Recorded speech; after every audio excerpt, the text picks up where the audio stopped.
Welcome to Scholars Tutorial, where we make virtual reasoning easy to understand. In this question, we are given a figure next to a vertical mirror line.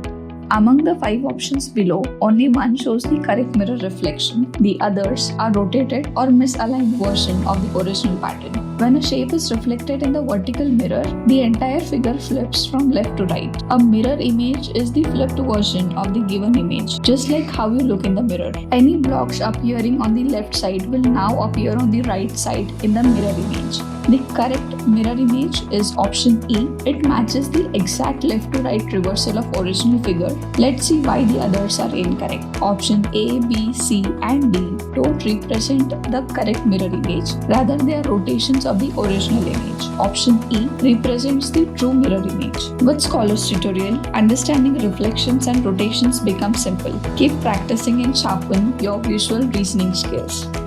Age or academics with Shruti.ai. It's free.